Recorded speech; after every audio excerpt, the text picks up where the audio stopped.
Tuwing Mayo, ating pinagdiriwang ang National Heritage Month. Ito ay para isulong ang kahalagahan ng mga pamana ng kasaysayan, lalo na sa mga nakababatang henerasyon. At bilang pakikiisa sa National Heritage Month ngayong taon, pinangunahan ng isang universidad sa Baguio kasama ang Baguio Museum at ang lokal na pamahalaan ang Project Habi. Isang exhibit ng mga architecture students tampok ang mga heritage sites sa Baguio City.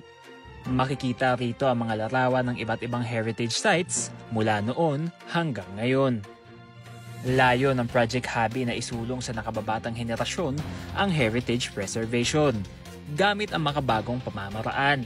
Well, masyado na kasing maingay ang media, and yung iba is hindi na kasi sila familiar sa heritage natin. So through this, this is actually a subject ng school. Kasama siya sa curriculum. So sila, parang pilet.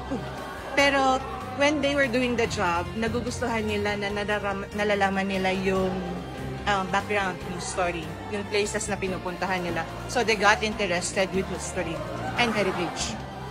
Highlight din sa exhibit na ito ang project pitch ng mga estudyante sa kung paano mas maisusulong sa kabataan ang kahalagahan ng mga pamana ng kasaysayan, lalo na sa ating pagkakakilanlan. At gamit ng mga makabagong pamamaraan tulad ng social media, mobile games at ilang pang pamamaraan na pupukaw sa atensyon ng kabataan, hangad ng mga estudyanteng ito na makatulong sa lalong promosyon ng heritage preservation. This project connects different stories, people, and generations. But Habi is not just about textile. It's about what's weaving represent. It's care, continuity, and community. It's about how culture is crafted by hand, passed through memory, and made meaningful by people who keep tradition alive.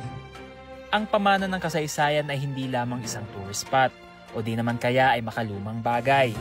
Ang mga ito ay ang ating pinagmulan at salamin sa ating pagkakakilanlan. Conan Gulapa para sa PIO Baguio Balita.